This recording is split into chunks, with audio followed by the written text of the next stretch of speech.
Diagnostic studies. So first is urinalysis and urine culture, UA or UC. It also includes specific gravity and osmolality. Urinalysis provides information about the urine and kidney function. The urine culture and sensitivity helps to identify the antimicrobial therapy or antibiotic that is best suited for the particular strain identified. Microscopic test detects RBC, hematuria, WBC, pyuria, Cas, crystals, and bacteria or bacteria. Presence of proteins and glucose in urine is abnormal. The normal urine pH of urine is 5 to 9 with an average of 6. The specific gravity is 1.010 to 1.025. Urine specific gravity largely depends on the hydration status. When fluid intake increases, specific gravity and osmolarity of the urine decreases, and when fluid intake decreases, the specific gravity and osmolarity of urine increases. The specific gravity of urine can be performed using a dipstick, just like glucose and proteins. While collecting urine for UA, urine is collected in a clean cup after perineal hygiene. For a UC, after perineal hygiene, the patient voids the first third and then collects the midstream or the middle third of the urine and then discards the last third of the urine. This is also referred to as the midstream urine. Urine samples can also be collected from a urinary catheter. Clamp the catheter to avoid urine draining into the urinary bag for about half an hour. Clean the side port with alcohol and using a syringe, draw the urine sample and transfer it to the specimen container. For a 24-hour urine collection, urine is collected in a special container with preservative over a full 24-hour period.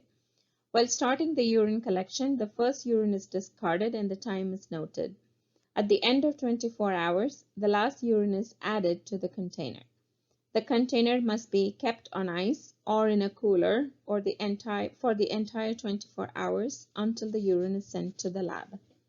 Any of these urine collection samples may be delegated to the UAP. Next is the renal function test. The renal function test is done by taking a serum sample along with CMP, which is the light green or the gold top, using the light green or the gold top. The main renal function tests are creatinine level. Normal is 0.7 to 1.4. Blood urea nitrogen, normal 8 to 20. Creatinine is the end product of the muscle metabolism and remains fairly constant. The BUN is the nitrogenous end products of protein metabolism and is affected by the protein intake, tissue breakdown, and fluid intake. The BUN creatinine ratio is 10:1. An elevated ratio indicates dehydration, and in kidney disease, both BUN and creatinine will be elevated. Imaging. Kidneys, ureters, and bladder studies, or KUB, is an X-ray of the kidneys, ureters, and the bladder. There is no special preparation that's required. Bladder ultrasonography. This is the non-invasive use of an ultrasound to measure the amount of urine remaining in the bladder. It is indicated in a distended bladder or to measure residual urine, which is the urine remaining in the bladder after voiding completely. This does not require a physician's order and must ideally be performed before notifying the physician of any bladder or urine output issues. The scan head is placed with some lubricant on the patient's abdomen and directed towards the bladder.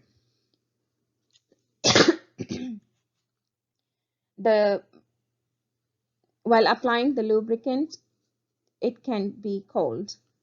The device automatically calculates and displays urine volume. Intravenous urography includes IV pyelography, in which a radio-opaque contrast agent is given IV and multiple X-rays are obtained. Allergies to contrast dye is assessed. Cystoscopy. A catheter is inserted into the bladder and a contrast dye is instilled to outline the bladder wall. The contrast agent may leak through the bladder wall due to bladder injury, and this is usually harmless. Since the contrast agent does not go into the blood vessel, allergies to the contrast agent is not usually an issue but need to be notified. Cystoscopy. Cystoscopy is an endoscopic procedure wherein a cystoscope is inserted through the urethra or percutaneously through a small incision and the bladder is directly visualized. A consent is required. A sedative agent may be given before the procedure. The patient is kept NPO for 6 to 8 hours before the procedure. Post-procedure, some burning on voiding, or in other words, burning micturition, blood-tinged urine, and urinary frequency due to trauma of the mucous membrane is expected. Moist heat and sitz baths are helpful to relieve pain and relaxing the muscles. Antispasmodics may be prescribed to relieve temporary urine retention, and sometimes intermittent catheterization may be necessary. So monitor the urinary output and monitor for signs and symptoms of obstruction and UTI. And lastly, kidney biopsy. Kidney biopsy is used to help diagnose and evaluate the extent of the kidney disease. Contraindications include bleeding tendencies, uncontrolled hypertension, sepsis, large polycystic kidneys, UTI, and morbid obesity. Pre-preparation includes NPO for 8 hours, consent, coagulation studies, IV insertion, and a urine sample for comparison post-procedure. Post-procedure interventions include monitoring vital signs for the first 24 hours to detect signs and symptoms of bleeding or infection, internal bleeding such as pallor, dizziness, hypotension, bloody urine after 24 to 48 hours, flank, back pain, distension, oozing of blood, or signs and symptoms of infection at biopsy site. Bed rest, pressure dressing, IV fluid administration, and analgesic agents must be prescribed.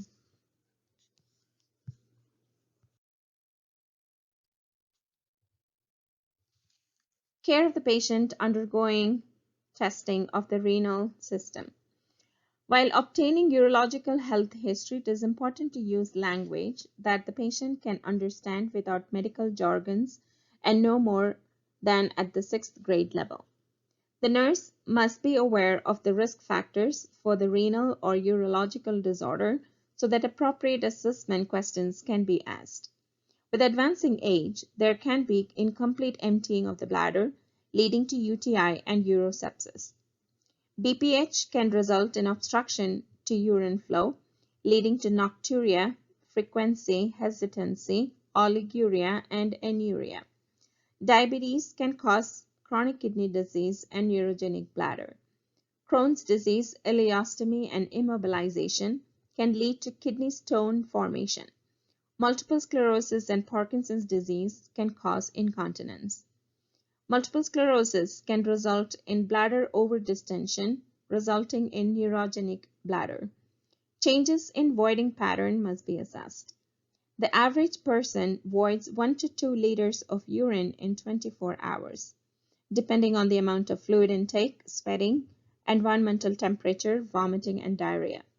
Common problems associated with voiding include frequency, which is voiding more frequently than every 3 hours, urgency, dysuria, hesitancy, incontinence, urinary distension, urinary retention, enuresis, hematuria, polyuria, and oliguria.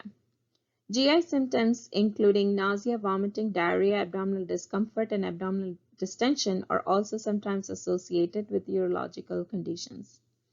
Gradual kidney dysfunction can result in anemia. Fatigue, shortness of breath, and exercise intolerance is usually seen as symptoms of anemia. Assessment questions regarding fluid intake, hygiene practices, presence of pain or discomfort, allergies, bleeding tendencies are asked. Depending on the problem, patients may report dull, constant, or severe acute pain at the costovertebral angle in case of kidney stones or pyelonephritis, a dull, continuous pain in the suprapubic area if there is a distended bladder, acute, sharp, stabbing pain in the costovertebral angle, flank, lower abdominal area, testes or labium in case of a ureteral stone. Allergies to contrast agents for patients going for IV pylorography or coagulation studies, bleeding tendencies, history of anticoagulant medications are also to be assessed while sending patients for kidney biopsies.